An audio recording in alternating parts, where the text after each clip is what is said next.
मेरा नाम हरेश है और मैं एक शराबी हूँ। हाय हाय हरेश भाई। एवरीबॉडी। Hi everybody. शराबी यानी आज की तारीख में मैं अपने आप को दूसरे ए सभासद की तरह बहुत सारे जो बोलते हैं ग्रेटफुल रिकवरिंग अल्कोहलिक। बहुत प्यारा शब्द है। रिकवरिंग, सुधारणा के रास्ते के ऊपर पिछले 23 साल से अपने आप को चला रहा हूं, और वो भी एक आभारी हृदय के साथ, और परमानेंट शराबी बन चुका हूं। लेकिन अल्कोहलिक एनोनिमस का ये जो प्रोग्राम है, अल्कोहलिक एनोनिमस की जो ये फेलोशिप है, अल्कोहलिक एनोनिमस की सेवा है, अल्कोहलिक एनोनिमस की मीटिंग्स है, सबके साथ अपने आप को जुड़ा रखने की कारण 23 साल से शराब मेरी रुकी हुई है। पिछले 23 साल से एक दिन के हिसाब से, one day at a time. और चमत्कार ये चीज का मेरे जीवन में हुआ है कि काफी सालों से मुझे किसी भी प्रकार का नशा, शराब की जरूरत महसूस नहीं हुई। और एक समाधान में रहते हुए जीवन का जो वास्तविक आनंद होता है, उसके कुछ अंश लंबे समय से महसूस कर रहा हूं। जीवन को समझ रहा हूं, जीवन में से सीख रहा हूं। और ये ऐसा अनुभव है जिसको हमारे अल्कोहलिक एनोनिमस के अनुभव में बताया गया है, डिवाइन एक्सपीरियंस, एक दिव्य अनुभूति। तो एक जो शराबी 23 साल पहले मरने वाला था, पूरी तरह से टूट चुका था, खोखला हो चुका था, शराब ना छूट पा रही थी, ना कम हो पा रही थी, बढ़ती जा रही थी। और लाइफ की अनमैनेजेबिलिटी, इंटरनल आंतरिक अनमैनेजेबिलिटी, अंदर की अस्त व्यस्तता और बाहर की अस्त व्यस्तता, एक्सटर्नल अनमैनेजेबिलिटी, दोनों प्रोग्रेस कर रही थी, बढ़ती जा रही थी। अंदर की अस्त व्यस्तता की वजह से बहुत अंदर से परेशान रहता था। विचार सब मेरे अस्त व्यस्त, भावनाएं सब मेरी अस्त व्यस्त, एम्बिशन अस्त व्यस्त, मोटिव सब अस्त व्यस्त। कोई चीज सुव्यवस्थित नहीं अंदर की। और उसकी वजह से मेरे जो रॉन्ग एक्शन, गलत कृति, सबसे भयंकर, खराब से खराब कृति, शराब को हाथ गले लगा के जीना। और शराब मुझे मार रही थी, खत्म कर रही थी, मेरे हरेक क्षेत्रों के ऊपर बहुत ही बुरा प्रभाव वो दे रही थी। और उसी के पास मुझे सहारा लेने जाना पड़े, ऐसी मेरी हालत। जो मुझे बेसहारा करती है, उसी के पास सहारा लेने जाना जीने का। तो मैं निश्चित रूप से खत्म होने वाला था। अल्कोहलिक एनोनिमस का मुझे संदेशा मिला। मुझे मालूम नहीं था यहाँ पे अल्कोहलिक एनोनिमस में क्या होता है, कैसे होता है। आप लोगों ने कहा, अरे आते रहना यार, कीप कमिंग बैक। एक आदमी ने तो बहुत उससे भी गहरी बात बताई, कीप कमिंग बैक भी नहीं, अरे स्टे हियर। अब यहां आ गए हैं तो यहीं पे रुक जाओ। अब मन से, विचार से, भावनाओं से यहां पे स्टे कर लो। इधर नहीं तो फिर किधर नहीं। सबका अनुभव ऐसा ही मुझे कह रहा था कि अरे अब इधर नहीं तो फिर किधर नहीं।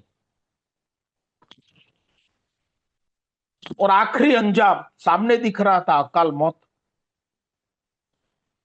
ऐसा लग रहा था आखिरी ओवर चल रही हो, अभी बस मैच मेरी समाप्त होने की तैयारी में हो। ऐसा दिख रहा था, लग रहा था। अल्कोहलिक एनोनिमस ने बचा लिया मुझे और एक उपयुक्त अरेस बना के दिया अल्कोहलिक एनोनिमस ने। दूसरों के लिए उपयोगी जीवन जी सके ऐसी स्थिति बना के दी अल्कोहलिक एनोनिमस ने, इस कार्यक्रम ने। और उसका पूरा श्रेय जाता है ग्रेस ऑफ गॉड, जो ईश्वर को मैंने अपने जीवन में से लात मार के निकाल दिया था, लात मार के निकाल दिया था। वही ईश्वर को मेरे जीवन में वापस लाने में अल्कोहलिक एनोनिमस ने मुझे बेशुमार मदद की। मैं मेरे ईश्वर को वापस ले आ पाया मेरे जीवन के अंदर। तो इसकी जो शुरुआत, जिसकी वजह से अनगिनत मेरे जैसे शराबी आज जिंदा है और एक अच्छा जिंदगी जी रहे हैं शराब से दूर रहते हुए, उसकी शुरुआत हुई थी 10 जून 1935, स्थापना दिन हमारा अल्कोहलिक एनोनिमस का। मैंने सुना है दलाई लामा ने ऐसा निवेदन दिया था कि पिछली सदी की, हाल की सदी की कोई महान घटना इस पृथ्वी के ऊपर अगर कोई घटित हुई हो तो वो दिन था 10 जून 1935, अल्कोहलिक एनोनिमस का फाउंडेशन, अल्कोहलिक एनोनिमस की स्थापना। वैसे महान घटनाओं में इतिहास, मैंने कुछ किताबें पढ़ी, उसमें महान घटनाओं में जिक्र आता है भगवत गीता, जो कुरुक्षेत्र के मैदान में श्री कृष्ण भगवान ने अर्जुन को ज्ञान देने के लिए, उसको विषाद में से बाहर निकालने के लिए जो ज्ञान दिया, वो भगवत गीता का नाम, वो एक महान घटना कुरुक्षेत्र के मैदान में उस समय हुई थी। दूसरी, जीसस क्राइस्ट को सूली पे लटका दिया था, फिर 4 दिन के बाद वो वापस आए थे अपने अनुयायियों से दर्शन देने के लिए कि मैं गया नहीं हूं, मेरी चेतना छोड़ के मैं मेरे शरीर को लेके गया हूं, मेरी चेतना इधर ही है। उसको भी एक महान घटना के रूप में इतिहास में बोला जाता है। दलाई लामा का कहना, हमारी 10 जून 1935 में अल्कोहलिक एनोनिमस की जो स्थापना हुई, वो एक 20वीं और 21वीं सदी की महान घटना में गिनी जाती है। मैंने सुना है, लेकिन मेरा दिल कहता है कि बात सही है, इसको महान घटना सदी की गिनना ही चाहिए। अरे जो लाइलाज थे, जिसका मरना निश्चित था, कितने एडिक्ट लोग, कितने शराबी लोग, जिसका मौत निश्चित थी, उनको एक नया जिंदगी मिला, और वो भी बल्फ में, पूरी दुनिया भर में। खाली एक देश की बात नहीं है, एक कंट्री की बात नहीं है। आज बोला जाता है 183 देशों में अल्कोहलिक एनोनिमस चल रही है और 40 लाख से ज्यादा मेंबर सोबर है। ये मैं पिछले करीबन 20 साल से यही आंकड़ा सुन के आ रहा हूं अल्कोहलिक एनोनिमस के अंदर, कि 183 देश और 40 लाख, 20 साल से। तो लगता है हमारी वस्ती गणतरी 20 साल के बाद हुई नहीं लगती है, नहीं तो ये आंकड़ा आज की तारीख में बहुत बढ़ी गया होगा। 20 साल पहले भी यही आंकड़ा था, बोला जा रहा था, मैं तो यही आंकड़ा सुनते आया था। आज तो मालूम नहीं, गिनती करे तो मालूम पड़े आज कितने पूरे विश्व भर में अल्कोहलिक एनोनिमस के सभासद एक नया जिंदगी जी रहे हैं। लाखों करोड़ में भी जा सकता है अगर गिनती करे तो ऐसी महान संस्था का जो 10 जून 1935 में स्थापना हुआ, नो कोई ओपनिंग सेरेमनी, ना कोई शुभारंभ, यकायक आकस्मिक, को क्या बोलते हैं वो, कोइंसिडेंसली, कुदरत का करिश्मा के रूप में हमारी संस्था का स्थापना, और वो भी किस तरह से। हमारा पहला मेंबर अल्कोहलिक एनोनिमस का बिल डब्ल्यू, वो 6 महीने से शराब से दूर था और उसको एक प्रोग्राम मिला था जो ऑक्सफोर्ड ग्रुप में चलता था, 6 स्टेप का प्रोग्राम, 6 कदमों का प्रोग्राम, 6 स्टेप प्रोग्राम। और उसको ये प्रोग्राम दिया था उसका एक दोस्त एबी थेचर, जो ऑक्सफोर्ड ग्रुप में से उसने प्रोग्राम किया था। वो प्रोग्राम बिल डब्ल्यू को उसने करवाया था। और एबी थेचर को प्रोग्राम मिला था रोनाल्ड एच नाम के एक बहुत ही बड़ा आदमी था, अरबोपति, करोड़ोपति, बहुत ही बड़ा आदमी, बहुत ही बड़ा धनवान था। अमेरिका में रहता था रोनाल्ड एच, और शराब से तंग आ चुका था। उसको लगने लगा था अब मैं, ये मुझे मार डालेगी। और अपने आप को बचाने के लिए, शराब से दूर करने के लिए या शराब छोड़ने के लिए बहुत सारे प्रयत्न कर चुका था, ढेर सारे प्रयत्न कर चुका था, लेकिन कोई रिजल्ट नहीं मिलता था। शराब तो उसकी बढ़ती जा रही थी। तो उस समय के महान जो साइकोलॉजिस्ट थे और साइक्राटिस्ट थे, कार्ल गुस्ताव यूंग, नंबर 1 पूरी दुनिया में, वो यूरोप में रहते थे। तो अमेरिका से यूरोप उसके पास शराब छोड़ने का इरादा लेकर उसकी ट्रीटमेंट करने गया, कार्ल गुस्ताव यूंग की के पास। 1 साल रहा वहां, उसके साथ ट्रीटमेंट किया। 1 साल के बाद डिस्चार्ज हुआ, अपने घर वापस अमेरिका आया। कुछ ही महीनों में वापस शराब शुरू हो गई, धुआंधार, धुआंधार रूप से शुरू हो गई। परेशान हो गया, अरे ये क्या हो गया।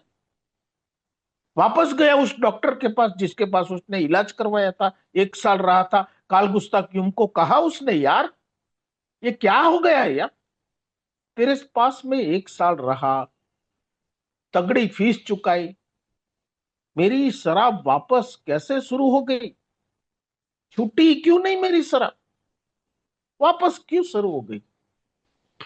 कार्ल गुस्ताव यूंग ने स्पष्ट शब्दों में कहा, तेरे जैसा केस मेरे पास उसका कोई इलाज नहीं है, तेरे जैसे केस नहीं सुधर सकते, मरते हैं, अकाल मौत मरते हैं, कोई कुछ नहीं कर पाता। कोई मेडिकल साइंस में या साइक्राटिस्ट के अंदर या कोई भी ह्यूमन पावर के पास, मानवीय शक्ति के पास, तेरे जैसे केसेस का कोई सॉल्यूशन नहीं है, कोई इलाज नहीं है। कार्ल गुस्ताव यूंग को ऐसा लगा जैसे मैं नरक में हूं, और नरक में से बाहर निकलने का दरवाजा हमेशा के लिए बंद क्यों ना हो गया हो। अब मैं नरक में ही रहूंगा और नरक में ही मरूंगा, बाहर नहीं निकल पाऊंगा। फिर उसने कहा, यार कुछ तो होगे कि नहीं यार, कोई मेरे जैसा शराबी शराब छोड़ पाया है कि नहीं छोड़ पाया दुनिया के अंदर, कोई उदाहरण है कि नहीं। उसने बोला, है उदाहरण, ऐसा नहीं है, लेकिन तेरे जैसे केस में मैंने सुना है, देखा है, यकायक कोई आध्यात्मिक अनुभव होता है उस इंसान को, उस शराबी को, तो वो बदलने लगता है, रिकवरी में आने लगता है, बदलते जाता है। और आध्यात्मिक अनुभव की परिभाषा उसने बहुत सिंपल और स्पष्ट शब्दों में बताई कि आध्यात्मिक अनुभव, स्पिरिचुअल एक्सपीरियंस किसको कहते हैं। हमारी जो एक सोच होती है ना कि आध्यात्मिक अनुभव यानी कुछ चेहरा प्रकाशमान हो जाए, कुछ चमत्कार जैसा हो जाए, कद लंबा हो जाए, मंदिर के घंटे बजने लगे, तूफान आने लगे, उथल पाथल, उस तरह की कोई बात नहीं कही। उसने सिंपल बताया कि आध्यात्मिक अनुभव का मतलब है जो आइडिया, जो इमोशन और जो एटीट्यूड, यानी कि जो तेरे विचार, तेरी भावना और तेरे एटीट्यूड, तेरे तेवर, तेरे ऊपर जो प्रभुत्व जमाते थे, वो पुराने विचार, पुराने इमोशन और पुराने तेरे तेवर अचानक एक साइड पे चले जाते हैं, साइड हो जाते हैं। पुराने विचार, पुराने भावनाएं और पुराने एटीट्यूड तेरे साइड हो जाते हैं, साइड होने लगते हैं, और नया विचार, नई भावना और नया एटीट्यूड तेरे ऊपर प्रभुत्व जमाने लगे। उसी को उसने आध्यात्मिक अनुभव कहा। विचार, भावना और कृति में परिवर्तन, चेंज, उसी को कहते हैं आध्यात्मिक अनुभव। और अल्कोहलिक एनोनिमस में हम सब लोग एक आध्यात्मिक अनुभव की वजह से ही सोबर है, क्योंकि हमारे विचार में चेंजेस आया। आज नहीं पीना है, आज का दिन नहीं पीना है। पहले विचार इसके विरुद्ध चलते थे, आज पी लेते हैं, कल छोड़ देंगे। आज पी लेते हैं, कल छोड़ देते हैं। कल कभी आती नहीं थी। और पूरा विचार में परिवर्तन 180 डिग्री टर्न। आज नहीं पीना है, कुछ भी हो जाए, one day at A time. आज नहीं पीना है। शराब छूटती है हरेश, तो आज, कल नहीं छूटती। आज छूटेगी, कल कभी नहीं छूटेगी। ये विचार, कल पिएंगे लेकिन आज नहीं, कल कल कल। सालों निकल जाते, कल कल करते करते, one day at A time. विचार में परिवर्तन, कृति में बदलावट। अल्कोहलिक एनोनिमस के मीटिंग में मेरे शरीर को ले जाना, मीटिंग को सुनना, अपनी तकलीफें बताना, अंदर की जो भावनिक तकलीफें बताना, कृति में भी बदलावट। और जैसे प्रोग्राम मुझे सुझाव देता है एक शराबी को कैसे अपने एटीट्यूड प्रदर्शित करने चाहिए, अपनी कृति कैसी होनी चाहिए, जो अल्कोहलिक एनोनिमस के सिद्धांत मुझे बताते हैं, उसके ऊपर थोड़ा थोड़ा करके अपनी कृति को करने लगता हूं, तो कृति में परिवर्तन आता है। ये सब आध्यात्मिक अनुभव की बात है। और कहा गया है कि स्पिरिचुअल अवेकनिंग, आध्यात्मिक जागृति की वजह से हमें सोपराइटी मिलती है, लेकिन our awakening has to go on. हमारी ये जागृति आगे बढ़ती जानी चाहिए, और आगे बढ़ानी है हैप्पी, जॉयस और फ्री लाइफ के लिए। शराब से दूर रहते हुए एक कसमकस वाली जिंदगी, तनाव वाली जिंदगी, डिप्रेशन से भरी हुई जिंदगी, एंजाइटी वाली जिंदगी से हमें आजाद होना है, मुक्त होना है। हैप्पी, जॉयस और फ्री अनुभव लाइफ का लेना है, तो our awakening has to go on. हमारी ये जागृति का विकास होना चाहिए, ग्रोथ होना चाहिए। दिन प्रतिदिन उसके ऊपर हमें आगे बढ़ते जाना चाहिए। इसको कहते हैं प्रोग्रेसिव रिकवरी, निरंतर आगे बढ़ने वाली प्रक्रिया। तो रोनाल्ड एच को सॉल्यूशन बताया कार्ल गुस्ताव युंग ने, आध्यात्मिक अनुभव, आइडिया, इमोशन और एटीट्यूड। और उसने कहा कि मैं तो एक धार्मिक इंसान हूं, मेरे लिए कोई बड़ी बात नहीं है। तो रोनाल्ड कार्ल गुस्ताव युंग ने कह दिया, धार्मिकता से इसका कोई लेना देना नहीं है, रिलीजियन से कोई लेना देना नहीं है। तो चर्च का सभासद है, अच्छा है, लेकिन वो कोई काम आने वाला नहीं है। इसे कोई फर्क नहीं पड़ेगा। आध्यात्मिक अनुभव, स्व का अध्ययन, वो रिलीजन में नहीं होगा, धर्म धार्मिकता में नहीं मिलता है। तो वो आध्यात्मिक अनुभव की खोज में निकल पड़ा रोनाल्ड डच, और ऑक्सफोर्ड ग्रुप के अंदर 6 स्टेप का प्रोग्राम को देखा उसने, और वो 6 स्टेप का प्रोग्राम उसने किया। ऑक्सफोर्ड ग्रुप में से किसी को स्पॉन्सर बना के वो 6 स्टेप का प्रोग्राम अपने आप के ऊपर किया। उसका पहला स्टेप था संपूर्ण रूप से हार मानो, टोटल डिफ्लेक्शन। दूसरा स्टेप था ऊपर वाले के हवाले करो। तीसरा स्टेप था मोरल इन्वेंटरी, सर्चिंग फियरलेस, खुद की इन्वेंटरी लो। पांचवा स्टेप था कन्फेशन करो, कबूलात करो, एक स्पॉन्सर के सामने या एक जिंदा इंसान के सामने कबूल करो। और पांचवा स्टेप था रिस्टिट्यूशन, यानी क्षतिपूर्ति, जो हम अमेंडमेंट कहते हैं, प्रायश्चित करो। और आखिरी व छठा स्टेप था हेल्पिंग अदर्स, दूसरों को मदद करो। ये प्रोग्राम करवाने में दूसरों को मदद करो। और रेनाल्ड एच ने ये 6 कदमों का प्रोग्राम अपने जीवन, अपने आप के ऊपर किया, और वो आध्यात्मिक अनुभव में आने लगा। विचार, भावना और कृति में परिवर्तन उसके अंदर वो आने लगा, यानी आध्यात्मिक अनुभव के अंदर आने लगा। ऑक्सफोर्ड ग्रुप को ज्वाइन किया उसने, और वो रिकवरी में आया। और जो आखिरी स्टेप, हेल्पिंग अदर्स, दूसरे को अगर मदद नहीं करोगे तो तुम्हें जो मिला है वो टिकेगा नहीं। अगर तुम चाहते हो कि तुझे जो मिला है वो टिका हुआ रहे और उसमें बढ़ोतरी होती रहे, बढ़ता जाए, तो दूसरों को बांटो, तो टिका हुआ भी रहेगा, बढ़ता भी जाएगा। तो उसका एक दोस्त मेयर, मेयर का लड़का जिसका नाम एबी थेचर, वो पूरा बेवड़ा बन चुका था, और पूरी नशे की हालत में उसने रिवॉल्वर निकाल के फायरिंग किया, और कुछ कबूतर मर गए। तो पुलिस ने उसको अरेस्ट कर लिया और जज के सामने खड़ा कर दिया, कोर्ट रूम में।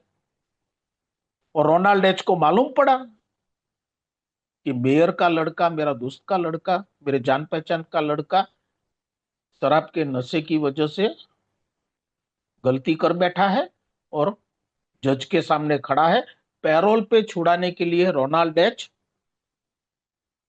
कोर्ट में गया। जज के सामने उसने विनती की कि इसका इलाज मेरे पास है, शराबी का, शराब छोड़ने का मेरे पास उसका इलाज है, मैं खुद इसमें से बाहर आया हूं।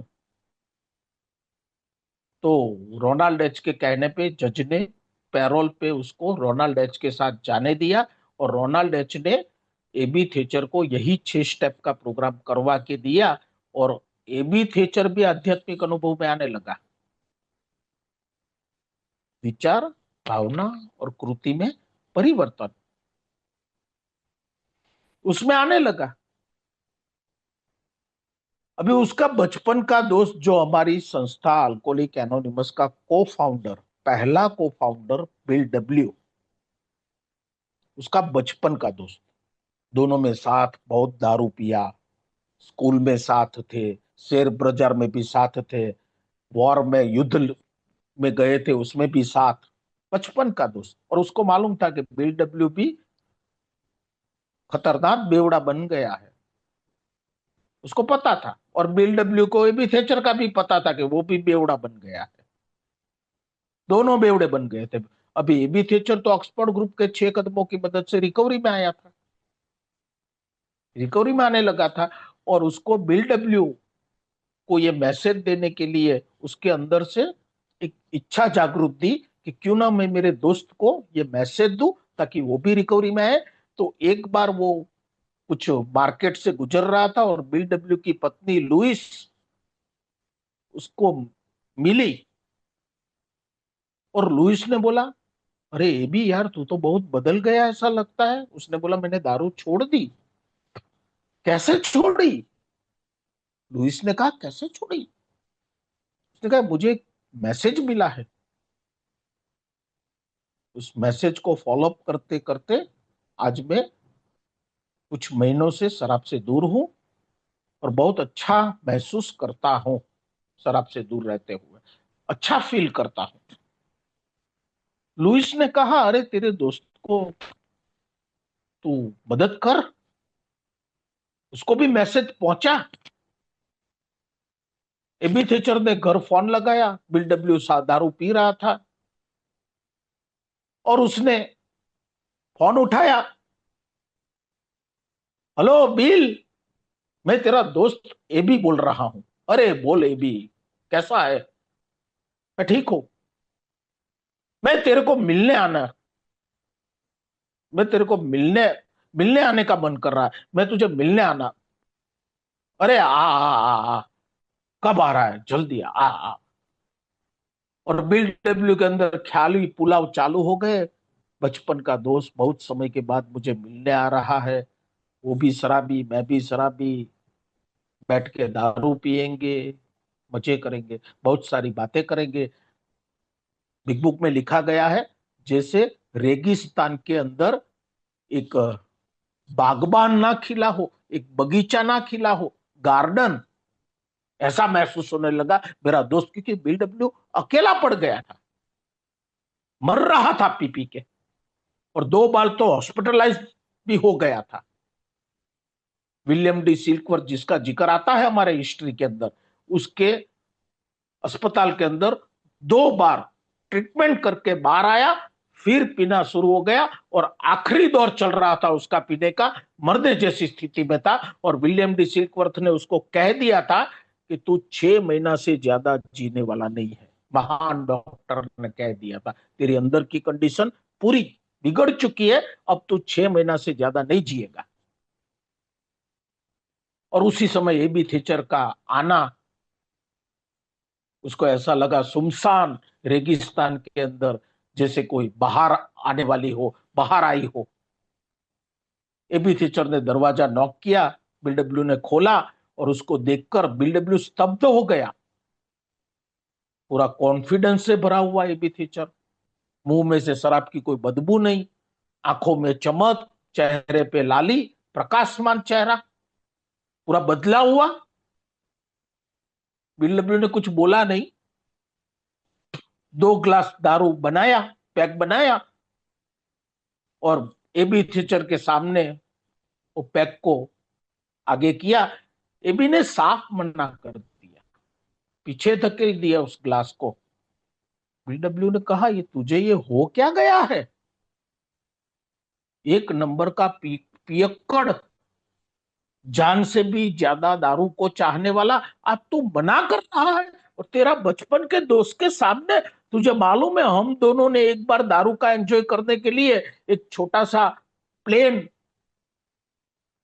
किराए पे लिया था, हवा में उड़े थे और हवा में उड़ते उड़ते हम दोनों ने दारू पी के एंजॉय किया था। वो दिन भूल गया क्या? एबी थीचर ने कहा, मैंने शराब छोड़ दी है।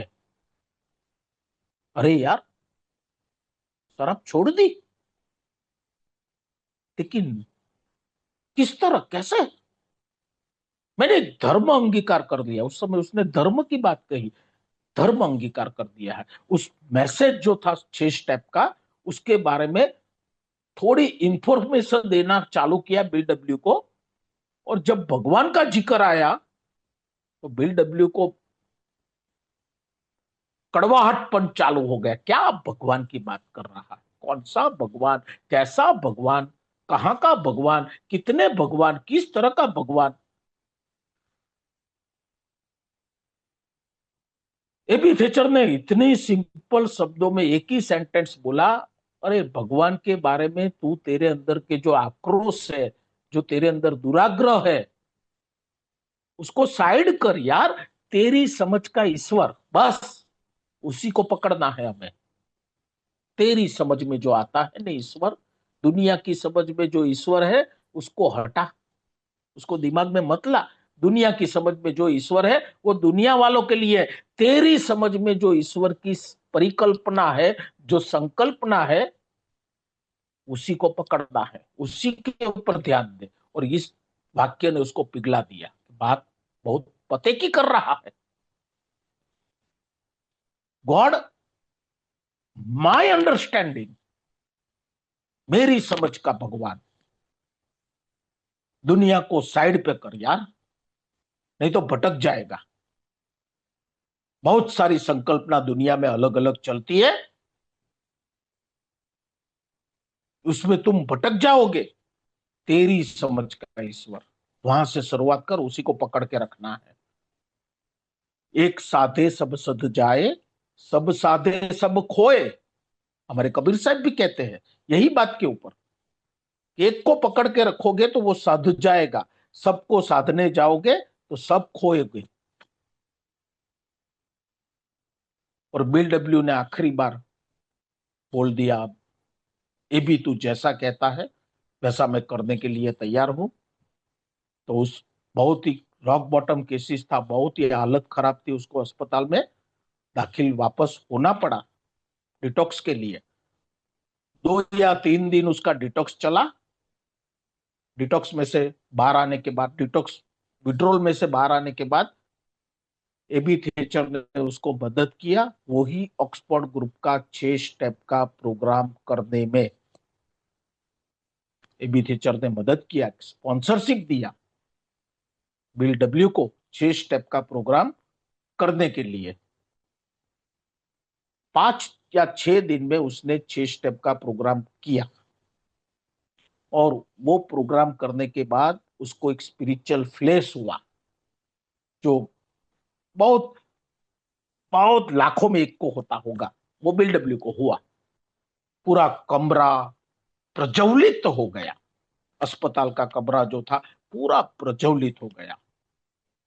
घुटनों के बल बिल डब्ल्यू बैठ गया, पूरी टोटल सरेंडर में।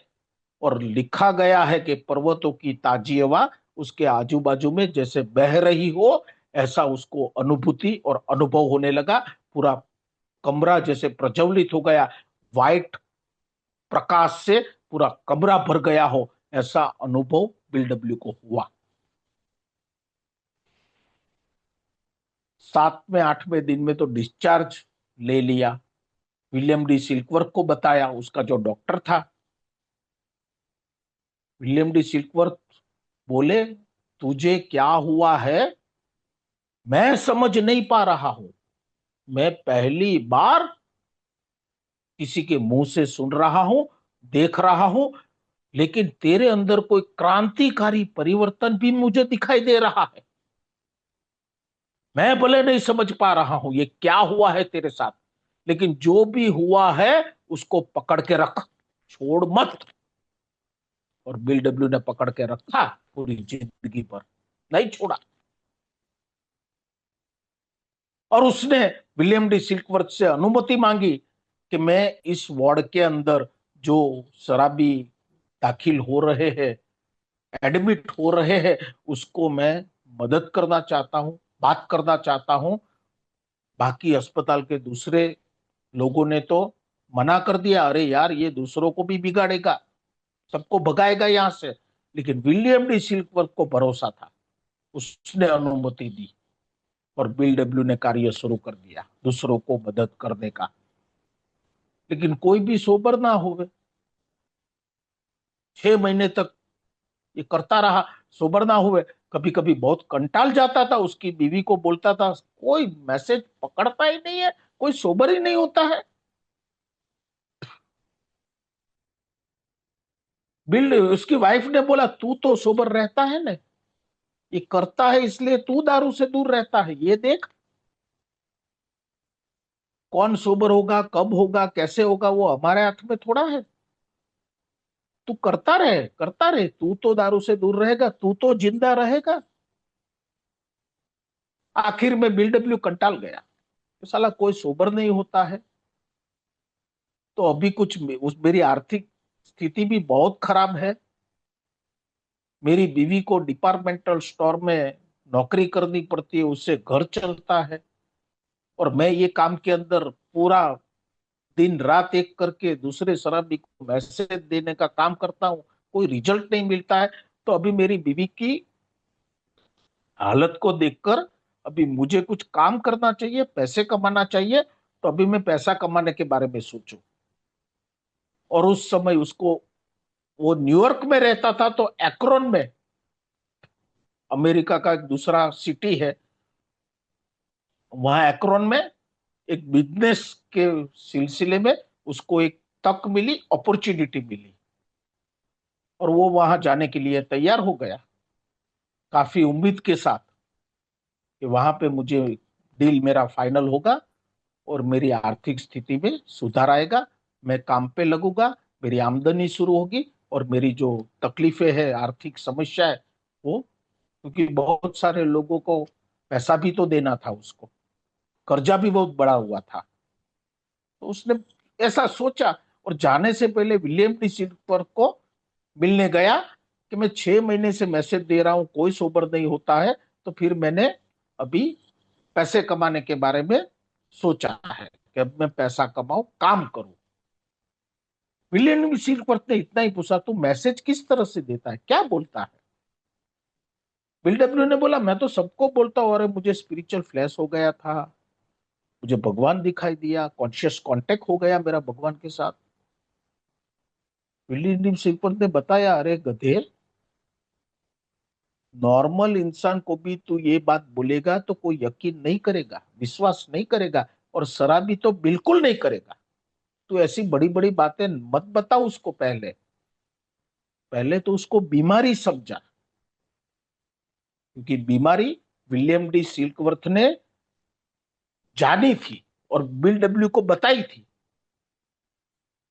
कि मेंटल ऑब्सेशन की वजह से कैसे हम शराब से दूर नहीं रह पाते, और फिजिकल एलर्जी की वजह से कैसे हमें बेशुमार शराब पीनी पड़ती है, हमारी शराब बंद नहीं होती है, चलती रहती है, और मर्यादा से बाहर धुआंधार रूप से हमें शराब क्यों पीनी पड़ती है, वो फिजिकल एलर्जी और शराब से दूर क्यों हम नहीं रह पाते हैं, मेंटल ऑब्सेशन।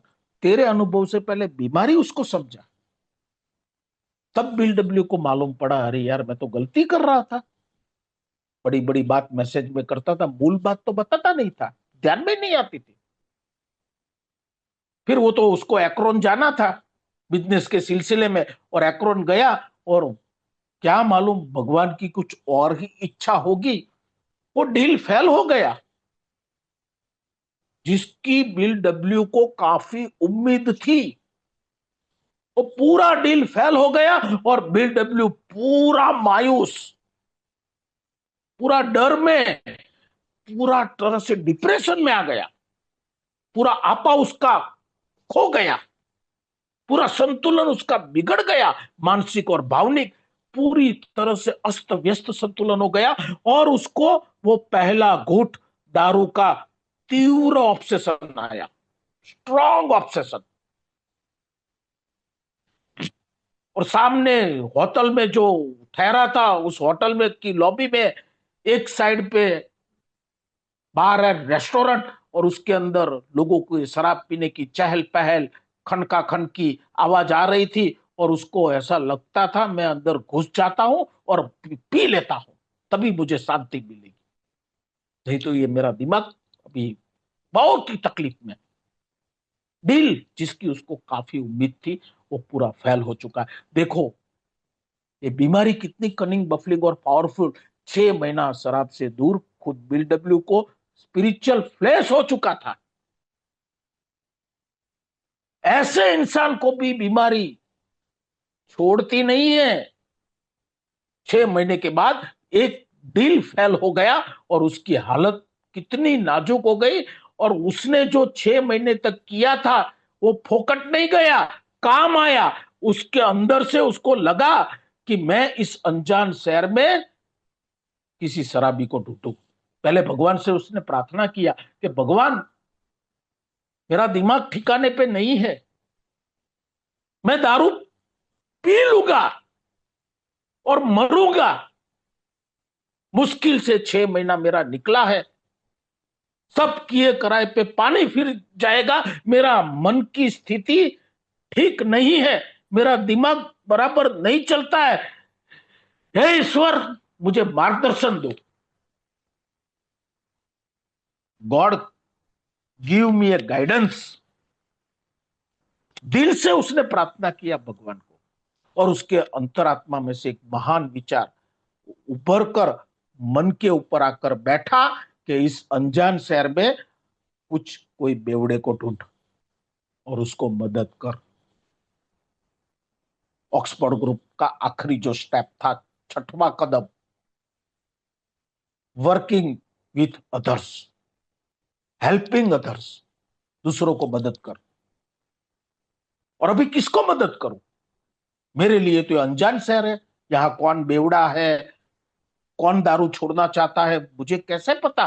तो उसको एक विचार आया कि सब जो चर्च में सब लोग आते हैं, तो चर्च में मैं फोन लगाता हूं। तो टेलीफोन डायरेक्टरी में से चर्च के नंबर निकाले, 10 चर्च के ऊपर फोन किया या 11 चर्च पे फोन किया, किसी ने कोई शराबी के बारे में नहीं बताया कि शराब छोड़ना चाहता है कोई इंसान हमारे जान में है, ध्यान में है।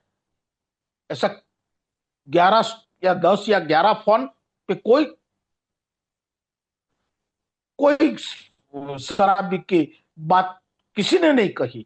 फिर भी उसने हिम्मत नहीं हारी, 12वां फोन या 11वां फोन लगाया, और वो एक सिस्टर ने उठाया, और उस सिस्टर ने कहा, मेरी जान में एक डॉक्टर है जो लंबे समय से शराब पी रहे हैं, बहुत हालत उसकी खराब है, लड़ रहे हैं शराब से, संघर्ष कर रहे हैं और मर रहे हैं। वो शराब छोड़ना तो चाहते हैं लेकिन छोड़ नहीं पा रहे हैं। तो उसको बोलो, उनको बोलो मैं उससे मिलना चाहता हूं, मेरे पास इसका इलाज है। मैं 6 महीना शराब से दूर हूं, सोबर हूं। उनको बोलो मैं उससे मिलना चाहता हूं।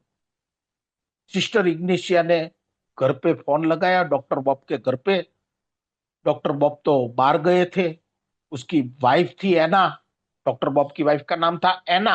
एना ने फोन उठाया और उसने, सिस्टर इग्निशिया ने एना को बताया, एक न्यूयॉर्क से एक बंदा आया है जो शराब छोड़ा हुआ है, और कैसे शराब छूट सकती है उसका मैसेज है उसके पास। वो देना चाहता है, डॉक्टर बॉब को मिलना चाहता है। एना ने कहा मैं बात करती हूं मेरे पति से, डॉक्टर बॉब से। थोड़ी देर के बाद डॉक्टर बॉब घर पे आए, हाथ में एक बताया गया, हाथ में एक छोटा सा जो पेड़ होता है ना, छोटा सा, उसका लेकर आए रोपने के लिए। एना ने कहा उसको कि एक न्यूयॉर्क से आदमी आया है, उसके पास शराब कैसे छोड़ी जा सकती है उसका मैसेज है, और वो खुद शराब छोड़ के 6 महीना हो गया है। वो आपसे मिलना चाहता है, आपको मदद करना चाहता है, आपसे मिलना चाहता है। अभी डॉक्टर बॉब पत्नी की बात को टाल सकते नहीं थे, उसका नेचर ऐसा था, मोरल उसका अच्छा था, लेकिन शराबीपन और शराब की वजह से वो मर रहे थे। उसकी नीतिमत्ता, नैतिकता ठीक थी, अच्छी थी, तो पत्नी को मना नहीं कर पाए। उसने कहा मैं मिलूंगा, लेकिन 10 से 15 मिनट से ज्यादा मैं वहां उसके साथ नहीं बैठ पाऊंगा। 10-15 मिनट में मैं उससे मिलकर उसे चला जाऊंगा। उसकी पत्नी अन्ना ने कहा ठीक है भाई, मिलो तो सही। तो सिस्टर इग्निशिया के घर उन दोनों की मुलाकात सिस्टर इग्निशिया के घर पे करवाई गई, जो सिस्टर थी उसकी, जिसने मुलाकात करवाई। नाम मालूम है इग्निशिया है या साइबर लिंक, ऐसा कुछ दो थे नाम, से क्या लेना। लेकिन वो सिस्टर के वहां ये मुलाकात दोनों की करवाई। और डॉक्टर बॉब ने 10-15 मिनट का बोला था, लेकिन बिल डब्ल्यू और डॉक्टर बॉब अपने अनुभव एक दूसरे को बोल रहे थे, बोल रहे थे, बोल रहे थे, बोल रहे थे, बोल रहे थे। 5.5 घंटे तक बातें करने लगे। 5.5 घंटा, 15 मिनट का सोच के आया था और 5.5 घंटे तक बातें किया। और डॉक्टर बॉब को लगा कि एक पहला इंसान है जो मेरी बात नहीं करता है, खुद की बात करता है। बाकी आज तक जितने भी मुझे मिले, वो सब मेरी बात करते थे।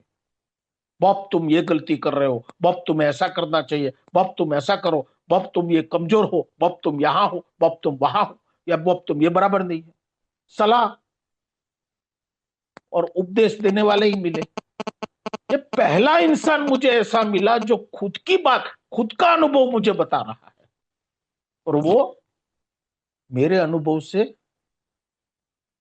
ज्यादा मेल खा रहे हैं। बीमारी बताई उसको, जिसकी डॉक्टर बॉब को मालूम ही नहीं था ये बीमारी है शराब पीना।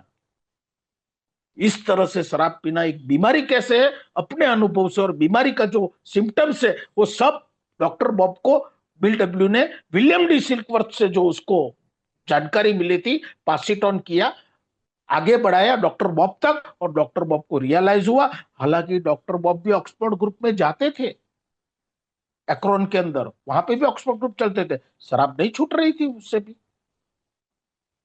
और बिल डब्ल्यू ने ये बीमारी बताई, प्रॉब्लम बताया कि असल में प्रॉब्लम क्या है।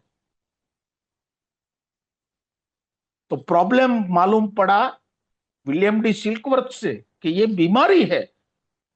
सॉल्यूशन बताया कार्ल गुस्ताव यूंग ने, स्पिरिचुअल एक्सपीरियंस, आध्यात्मिक अनुभव, और आध्यात्मिक अनुभव पाने का तरीका था ऑक्सफोर्ड ग्रुप में, 6 कदमों के प्रोग्राम में मिला। तीनों को एक दूसरे के बारे में कुछ मालूम नहीं था। कार्ल गुस्ताव यूंग को बीमारी है वो मालूम नहीं था, विलियम डी सिल्कवर्थ को बीमारी है मालूम था, लेकिन सॉल्यूशन आध्यात्मिक अनुभव है वो मालूम नहीं था।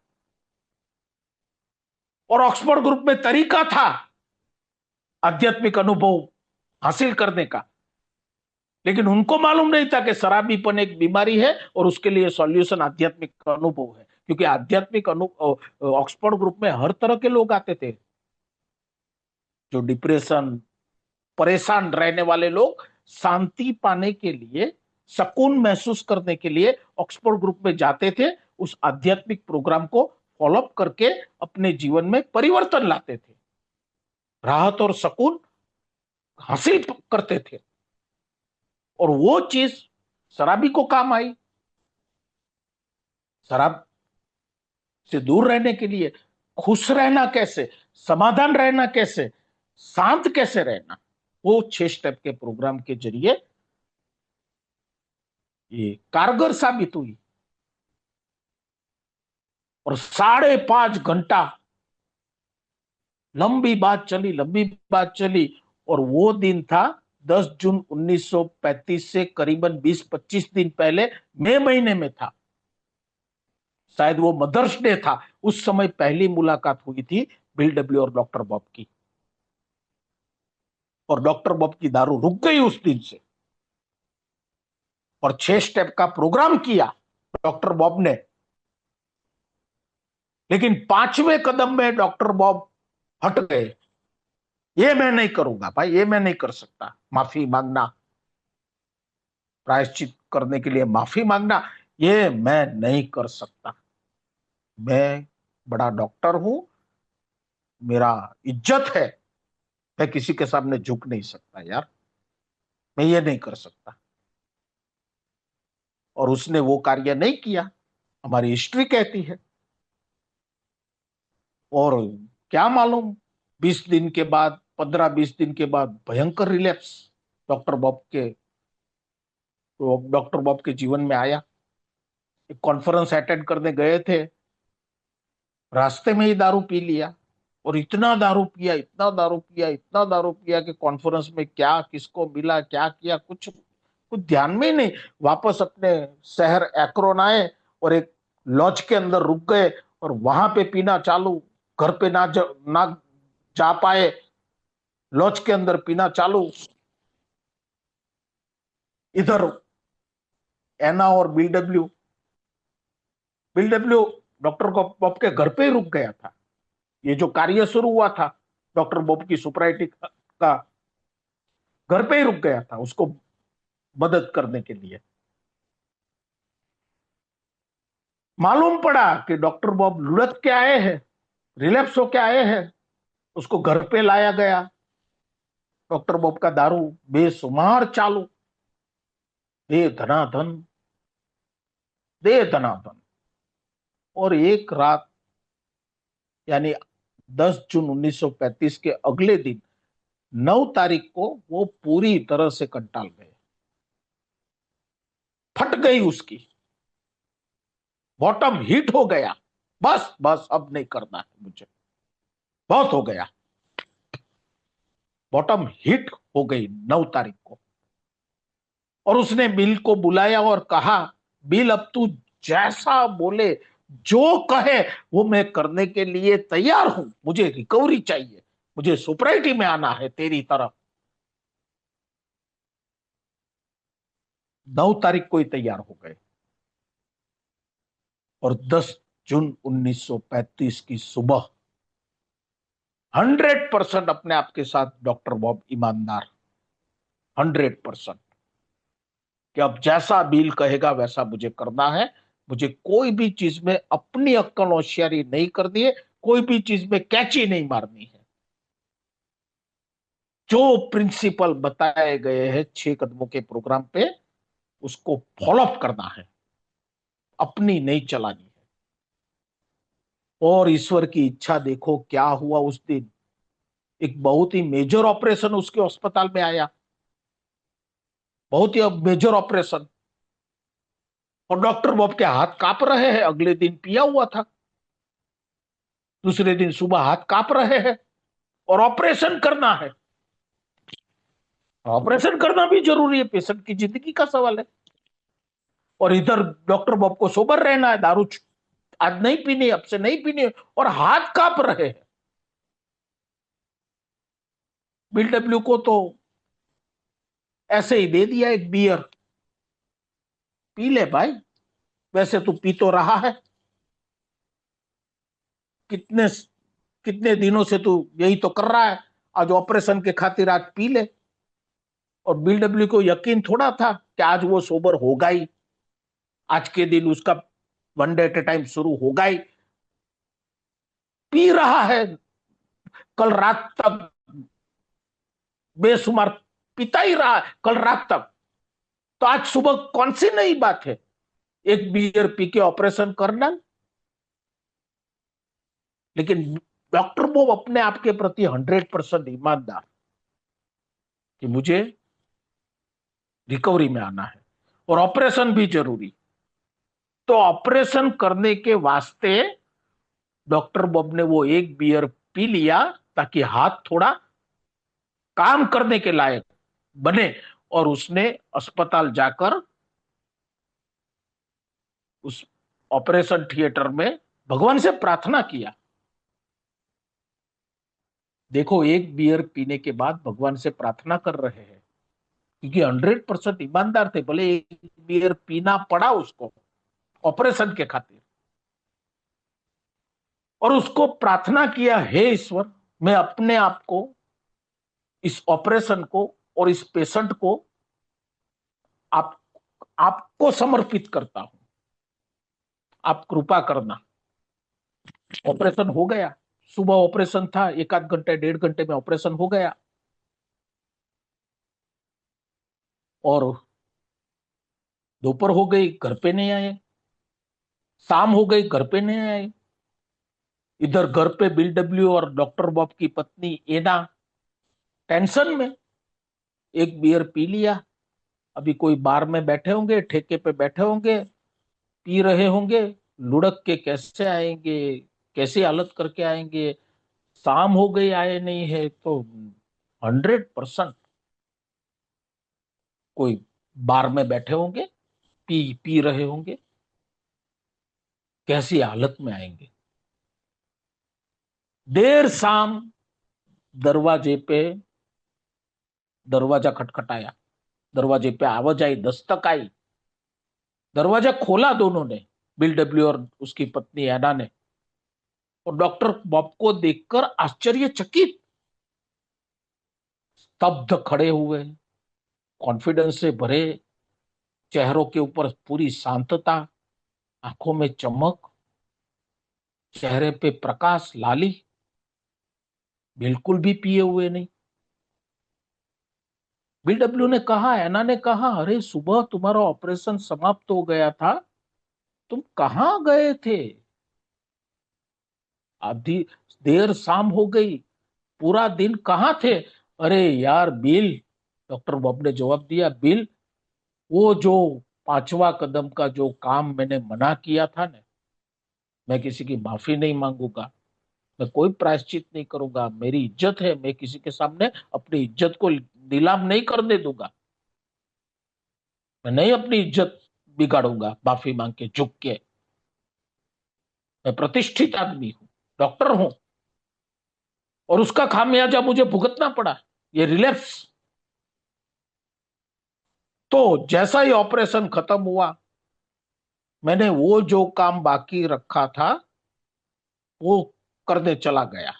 जिन जिनको मैं माफी मांग सकता था उनसे मैं दिल से माफी मांगा, और मेरे जेब में जितने पैसे थे, जितना भी मैं चुका सकता था, जिन जिनको मुझे देने थे, उसको जो चुकाना था उसको मैं जितना भी हो सके उसको चुकाया, और अजीब सी सुकून का अनुभव लेकर मैं भी घर पे आया हूँ, बहुत अच्छा फील करता हूँ।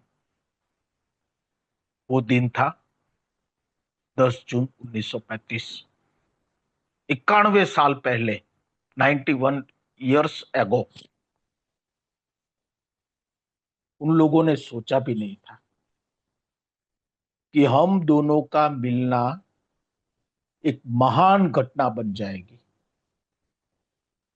डॉक्टर बॉब को शराब छोड़ना था, बिल डब्ल्यू को 6 महीना शराब से दूर रहने के बाद शराब से अपने आप को बचाना था।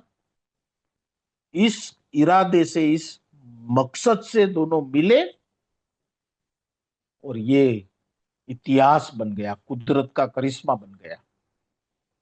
फिर तो पूछना क्या था, दोनों ने मिलकर तीसरे को ढूंढना चालू किया कि अब अपने जैसे और को ढूंढे हम। तो एक अस्पताल के अंदर गए, तीसरा मेंबर भी 6 या 7 दिन के अंदर मिल गया, उसकी भी सोपराइटी चालू, वो भी आध्यात्मिक अनुभव में आने लगा।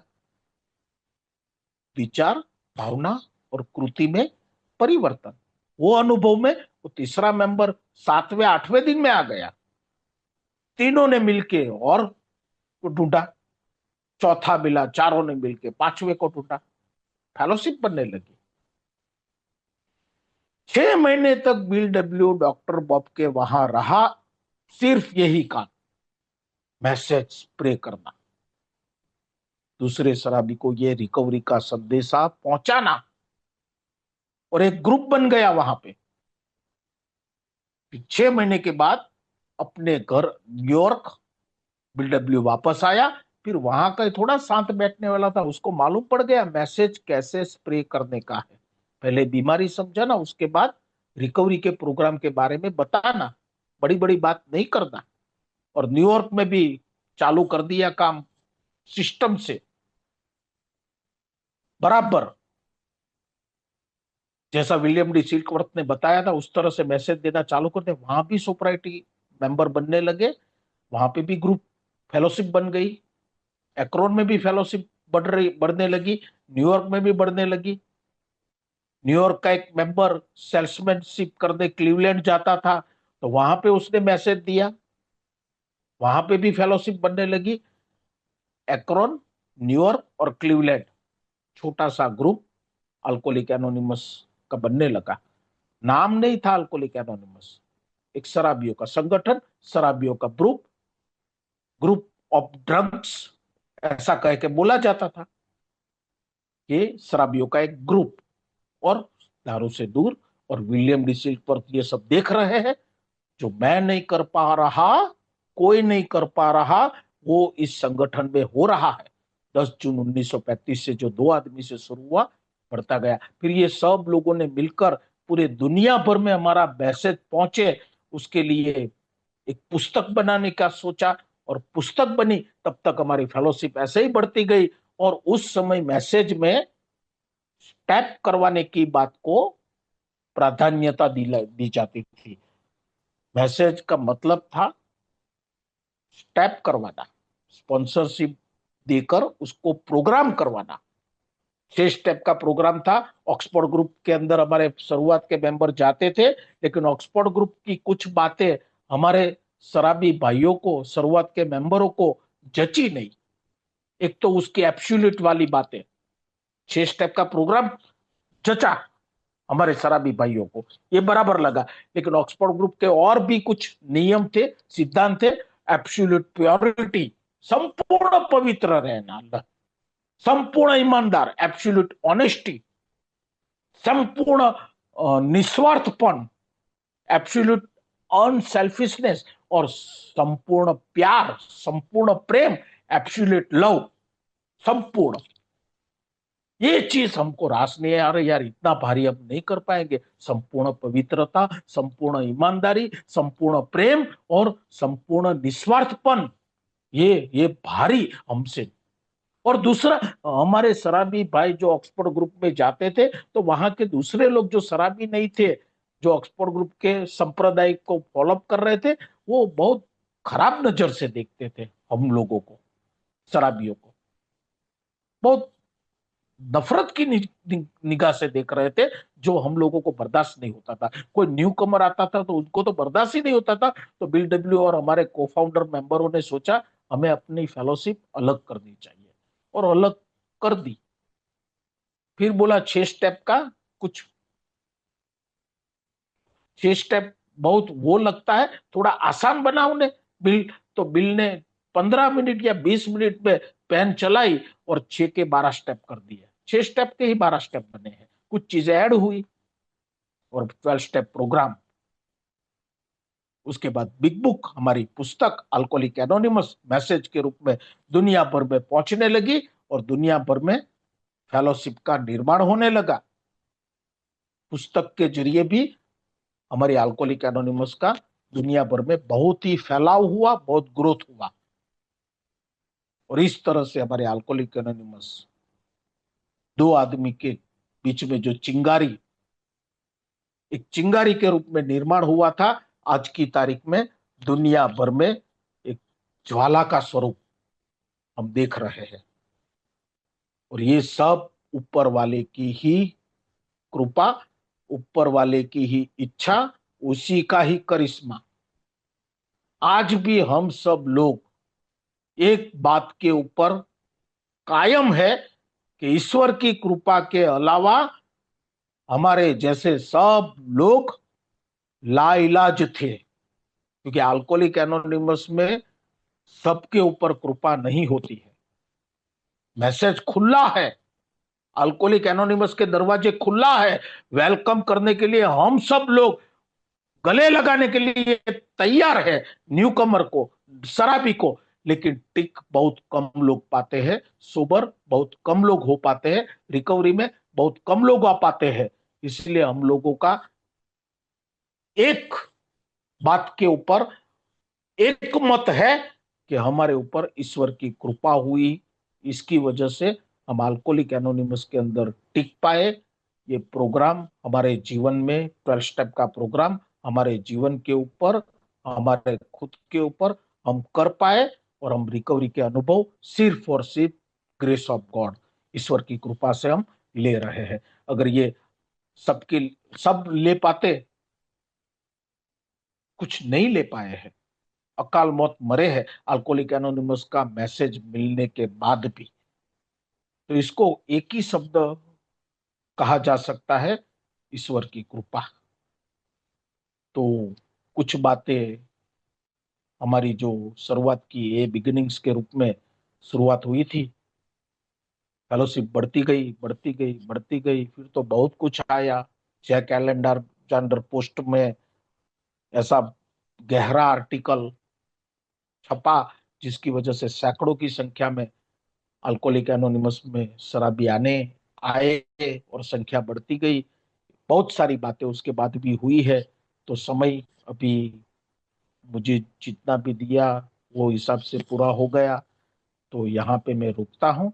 मुझे ये सेवा देने का पिंक सिटी ग्रुप ने ये मौका दिया 4 दिन पहले, जो हमारा फाउंडेशन डे गया अल्कोहलिक एनोनिमस का, उसका हिस्ट्री बताने के लिए आज के दिन मुझे ये मौका दिया। आप सब लोगों का मैं धन्यवाद प्रदर्शित करता हूँ। Thank you very much.